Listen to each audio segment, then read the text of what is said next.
Hello. This is the Sony Fx30. I love it. It is easily my favorite camera I have ever gotten to use. It is just amazing. It is just phenomenal. I adore it on so many different levels. It has helped me become. It hasn't made me more creative, but has given a better outlet for my creativity to thrive. So I was so passionate about it. I wanted to do a review, but with a twist.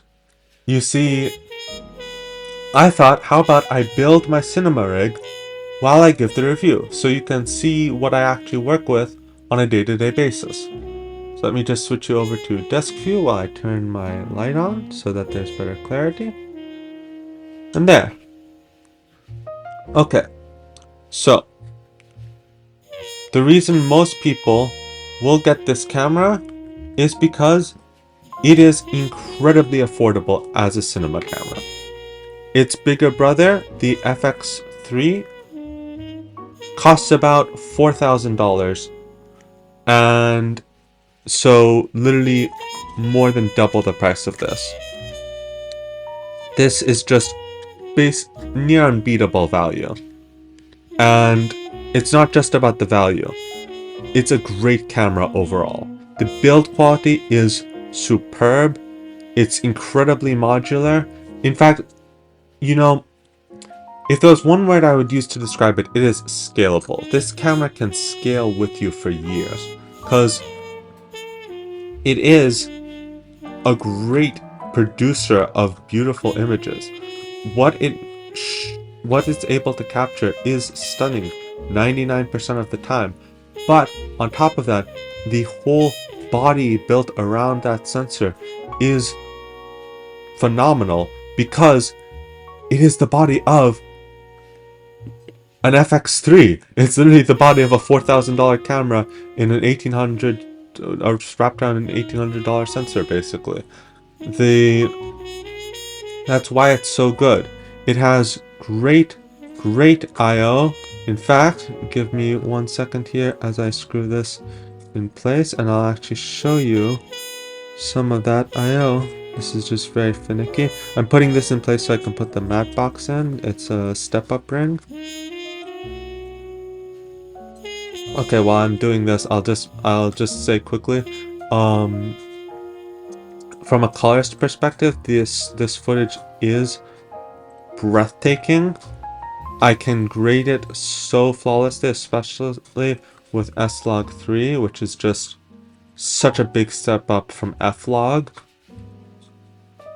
But as I was saying, here you have two SD card slots that can double as CF Express slots, which is great. And over here, you've got a full-sized HDMI port, which is just epic. And some more, which are just some really useful stuff for audio, USB-C, and headphones, which is just great. Plus, you can of course use the top handle, I'm sure you know, for the XLR audio, though I don't personally use that. I'm gonna get a different kind of shotgun mic for it. For now, I'm using the inbuilt one. This is so I can easily, it's a quick mount for the DJI Ronin RS3 gimbal, which tell me if you'd like to see a review on that. So anyway, back to the camera. As I said, accessories for the FX3 work with this seamlessly. So if you ever choose to upgrade, everything can just carry over, which is just great peace of mind knowing that when you invest in the system, you'll be able to keep pretty much everything.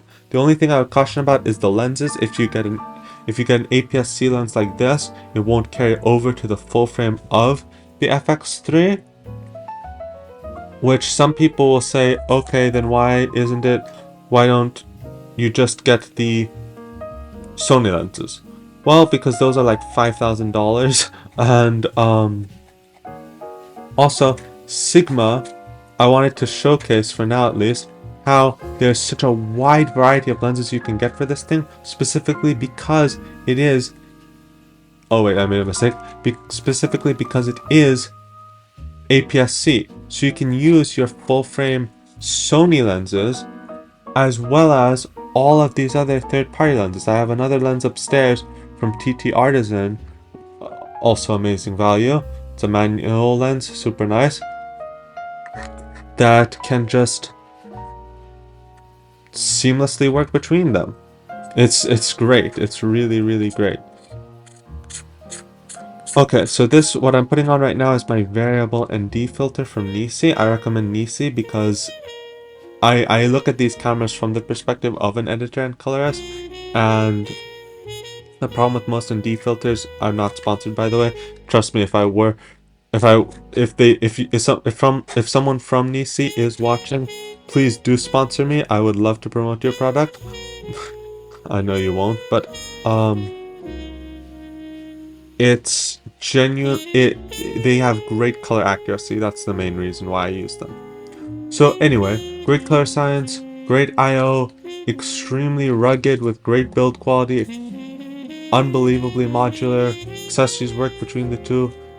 But the biggest reason I decided to go for this camera and upgrade it from the Fujifilm X-T3 I was using is because of the stabilization.